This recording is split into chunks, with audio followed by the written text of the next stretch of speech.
देखिए, मैं पहले उपवरहण नाम का गंधर्व था।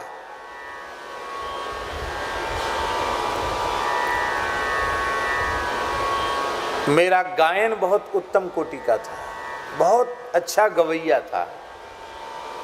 मेरे बड़े बड़े आयोजन होते, जैसे बड़े बड़े गवैया होते हैं ना, उनके राष्ट्रीय अंतर्राष्ट्रीय बड़े बड़े आयोजन होते हैं।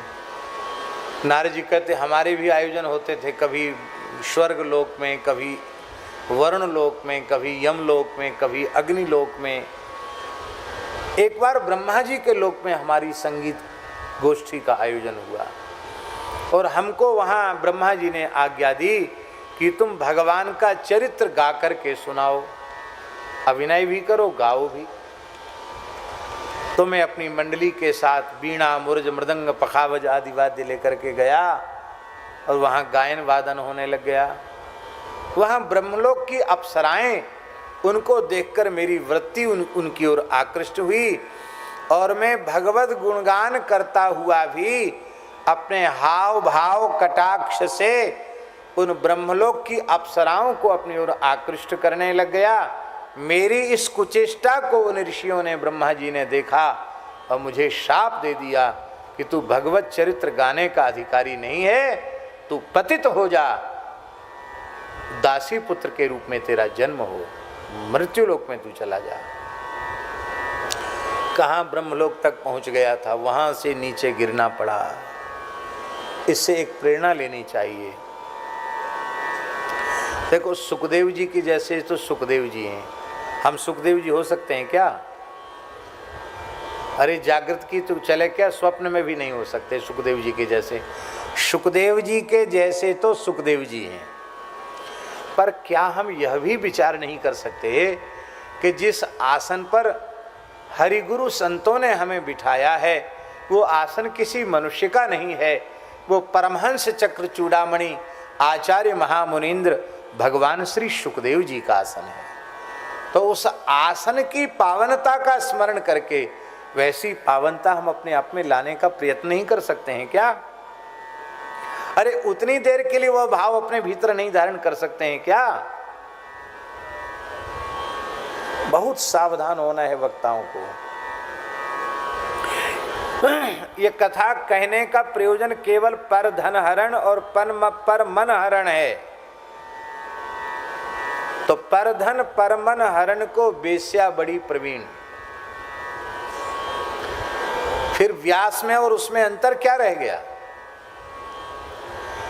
इसलिए हमें पर धन पर मन हरण नहीं करना, हमें तो एक ही संकल्प करना है, यथा हरौ भगवती नृणाम भक्तिर भविष्यति सर्वात्मन्यखिलाधारे इति संकल्प्य वर्णय। भगवान के चरण कमलों में हमारा कैसे प्रेम हो जाए, श्रोताओं का कैसे प्रेम हो जाए, बस यही संकल्प लेकर कहना है और यही संकल्प लेकर सुनना है। कथावाचक की दृष्टि कितनी पवित्र होनी चाहिए, इस चरित्र से ज्ञात होता है। मेरा जन्म कन्नौज शहर में, कान्यकुब्ज देश में, द्रुमिल नामक गोप के घर में मेरा जन्म हो गया। मेरे पिताजी नहीं थे, केवल मेरी मां थी। पिताजी नहीं थे शरीर में, और मेरी मां निर्धनता के कारण, अपने सहित मेरे भरण पोषण की चिंता के कारण एक ब्राह्मण के घर में सेवा करने लगी। वो ब्राह्मण बड़े भगवत भक्त थे, साधु सेवी थे। उनके घर में जाकर मेरी माँ गो सेवा करने लगी। मैं छोटा बालक था, वहां खेलता रहता था। एक समय कुछ ऋषियों की जमात उन ब्राह्मण देवता के यहाँ पधारी। ब्राह्मण ने प्रार्थना की कि प्रभु, चातुर्मास से आने वाला है, आप कहीं न कहीं तो चातुर्मास करेंगे ही। ये श्री गंगा जी का पवित्र तट है, क्यों ना आप लोग यहीं चातुर्मास करें। ब्राह्मण के आग्रह को ऋषियों ने, संतों ने स्वीकार किया और अनेकों पर्णकुटियाँ बन गईं और संतों ने वहाँ चातुर्मास किया। नारद जी कहते हुए संत चातुर्मास में कथा कीर्तन सत्संग करते थे, तो मैं खेल कूद छोड़कर बैठ जाता था कथा सुनने के लिए। कथा सुनते सुनते मेरे रोमांच हो जाता था, मेरे नेत्रों से आंसू बहने लग जाते थे। इसे देखकर संतों को बड़ी करुणा उत्पन्न हुई और उन संतों ने कहा कि बेटा नारद, देखो हम लोग जो भोजन कर लेते हैं तो पत्तल उठाने की सेवा तो तुम करते ही हो, पत्तल में जो कुछ प्रसाद के कण रह जाते हैं उनको श्रद्धापूर्वक ले लिया करो, उससे तुम्हारा बहुत कल्याण होगा, तुम्हारे अंतःकरण की निर्मलता और अधिक बढ़ जाएगी। उच्छिष्ट लेपा ननुमोदितो द्विजयी सकृत स्म भुंजे तदपास्त किल विषः। कभी ट्रेडिंग वे महात्मा लोग चातुर्मास में एक ही समय आहार लेते थे। नारद जी कहते मैं भी एक ही बार आहार लेता था, बस जो पत्तल में बच जाता था उसी को बटोर कर खा लेता था। उससे क्या हुआ? बोले तद्धर्म एवात्म रुचि प्रजायते। उन महापुरुषों की जूठन खाने से मेरी भागवत धर्म में रुचि उत्पन्न हो गई, शरीर संसार से वैराग्य। नारद जी ने कहा कि मेरी भागवत धर्म में रुचि उत्पन्न हो गई और मेरी माता सर्पदंशन से मृत्यु को प्राप्त हो गई और मैं सब कुछ त्याग कर, ग्रह त्याग करके और मैं चल पड़ा, उत्तराखंड की ओर चल पड़ा। एक सरोवर में स्नान किया और बैठ करके जैसे ही संतों ने जो मंत्र बताया था उस मंत्र का मैं जप करने लग गया। उसी समय भगवान मेरे हृदय में प्रकट हो गए। हृदयासीन में शनैर हरि भगवान प्रकट हो गए। भगवान का दर्शन करके मैं आनंद समुद्र में डूब गया। बहुत आनंद हुआ, अत्यधिक आनंद हुआ। अभी मैं तृप्त नहीं हो पाया था कि इसी बीच में भगवान अंतर्धान हो गए।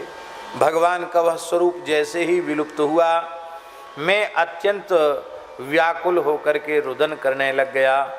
उस समय आकाशवाणी हुई, हंतास्मिन् जन्मनि भवान मामाम दृष्टुमिहार्हति अभिपक्व कषायाणाम दुर्दर्शोहम कुयोगिनाम।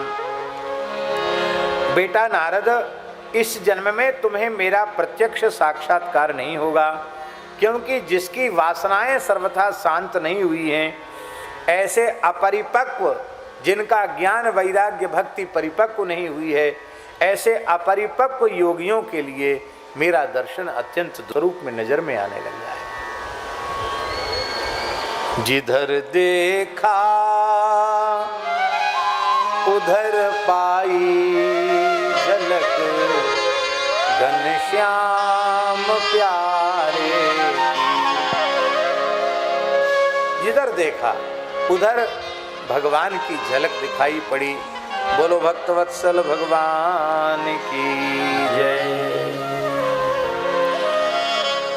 श्री नारद जी कहते वह मेरा